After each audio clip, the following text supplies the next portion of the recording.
The Vietnamese Association for Victims of Agent Orange began legal action against the manufacturers of defoliants used by U.S. forces during the war. The lawsuit was filed at the U.S. District Court in New York in January 2004. Nguyen Van Ki, who lives in Haiphong with 2 children and his wife, is one of the plaintiffs. As a North Vietnamese soldier, he was stationed in South Vietnam near Ho Chi Minh Trail between 1972 and 1975. His son, Nguyen Quan Thuân, born in 1988, was born with spinal, limb, and developmental defects. His daughter, Nguyen Thi Thuy Nga, was born 1 year later, developmentally disabled, deaf, and dumb. Quy himself was diagnosed with stomach and liver cancer, and later with lung cancer. Everyone in the world, every human being on the planet Earth now has dioxin in their system for the first time in history. The EPA state that 25% of all cancers in America are caused by dioxin. Dioxin is an environmental hormone, that's how it's classified these days, that truly, truly screws up human beings and animal life in general, but particularly human beings. The place to do the research is Vietnam. And of course it's the one place that America won't go near.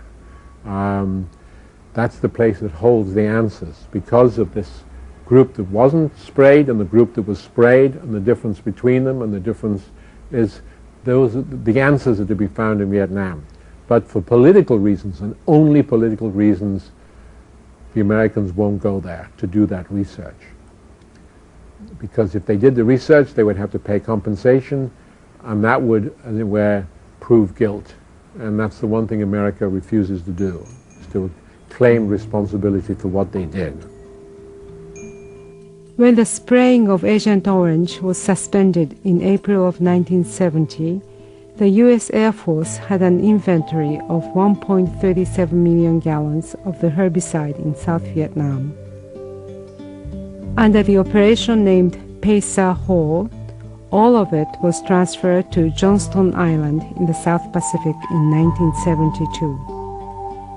After sitting in storage for 5 years, the Agent Orange was transferred from old corroding drums into new ones, and then destroyed aboard the Dutch incinerator ship Valkanus in 1977.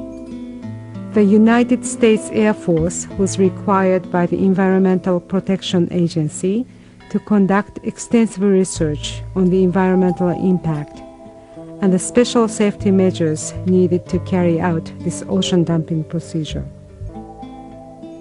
Though some of the defoliants may have disappeared this way, the dioxin left in the soil of Vietnam is still very much in existence.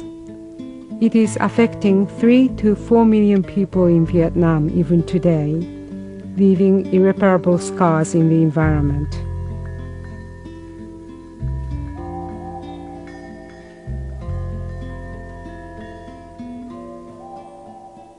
We were young at the time of the 1968, 69, 70 revolution, of youth revolution, where people were actually fighting against the older generation. Now you have people involved with video games and fighting in imaginary foes. But you don't have people actually looking at politicians and the environment and fighting that.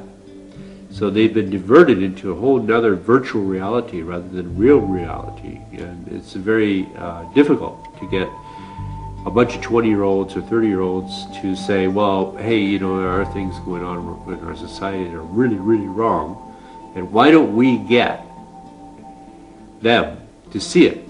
Virtual reality is being sold as the way to be and be cool. I'm cool because I have the best virtual reality thing in the world. But nobody looks at the reality around them, the rivers, the mountains, the streams, the air. They don't consider that this is being destroyed. You know, you make a little mark, who knows? Maybe something changes, maybe it doesn't. I don't know.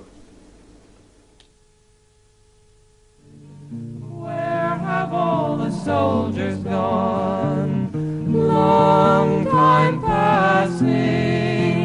Where have all the soldiers gone? Long time ago.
After he passed away, I was always asking myself, where did Greg go?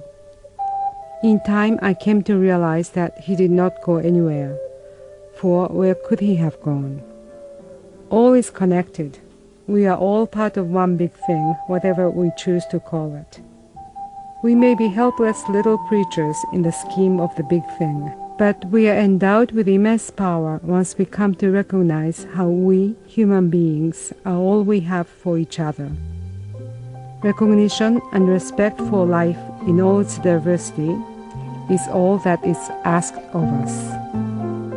In the barren land of desperation, somewhere deep in the sand, a seed of hope is starting to germinate, a seed that has to be nurtured carefully, for it is ever so frail.